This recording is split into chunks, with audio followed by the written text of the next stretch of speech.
கோவில் மணி ஓசை தன்னேன் கேட்டதாரோ இங்கு வந்ததாரோ அப்படின்னு சொல்லிட்டு நான் பாட்டு தான் பாட முடியும். அந்த பாட்டை நான் போட்டேன்னா காப்பி ரைட்ஸ் கொடுத்துருவாங்க. அதேமாரி அந்த பாட்டை கேட்டுட்டு இங்கே வந்ததாரோன்னா நாங்கள் தான், நீங்கள் வர முடியாது. ஸோ ஆக்சுவலாக நீங்கள் வர முடியினாலும் சரி 1.5 மணி நேரம் இங்கே மலை ஏறணும். அப்புறம் முடியாதவங்க கூட இருப்பீங்க, மலை ஏற முடியாதவங்க. அப்படி இருந்தாலும் ஓகே, பரவாயில்ல. நீங்கள் வந்து வீடியோலேயே பார்த்து சாமி கும்பிட்டுக்காங்க. அது மட்டும் இல்லாமல் நம்ம இங்கே ட்ரெக்கிங் வந்த வீடியோ நிறையா ஷார்ட்ஸ் போட்டிருக்கேன். இது ப்ரீவியஸாக போய் செக் பண்ணி பாருங்கள். இளம்பிள்ளை சித்திரை கோயில் மேலே இருக்கிற மலை தான்.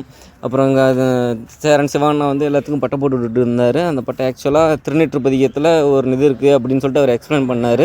மந்திரமாவது நீரே வானிலும் உயர்வு நீரே அப்படின்னு சொல்லிட்டு ஒரு டைலாக். அது தேவாரம் அதில் இருக்குது. அப்புறம் நம்ம இங்கே வந்து சாமி கும்பிட்டு ரெஸ்ட் எடுத்துக்கிட்டு இருந்தோம். அப்புறம் நம்ம இங்கேருந்து ஒரு 1/2 ஹவரில் கீழே கிளம்பிடுவோம். அது மட்டும் இல்லாமல் நம்ம கீழேருந்து மேலே ஏறி வந்த வரைக்கும் எல்லா ஷார்ட்ஸுமே நான் போட்டிருக்கேன். அப்புறம் இதை பற்றி ஃபுல் ப்ரீஃபாக ஹிஸ்ட்ரி அது மட்டும் இல்லாமல் தற்காப்பு கலை அது எல்லாமே ஓவராலாக மெர்ஜ் பண்ணி என்னால் நாலேஜ் கொடுக்க முடியுமோ எல்லாமே கொடுத்துருக்கேன். அப்புறம் நம்மளோட பாஸ்ட் வெர்சன்ஸ் மங்கியிலேருந்து நம்ம வந்தது இதை மாதிரி எல்லாமே நான் சொல்லியிருக்கேன். கண்டிப்பாக செக் பண்ணி பாருங்கள். லாங் டைம் ஃபாலோவராக இருங்க. சப்ஸ்கிரைப் பண்ணுங்கள். யாரும் சப்ஸ்கிரைப் பண்ண மாட்டேங்கிறீங்க. நான் என்ன சொல்கிறதுன்னு தெரில.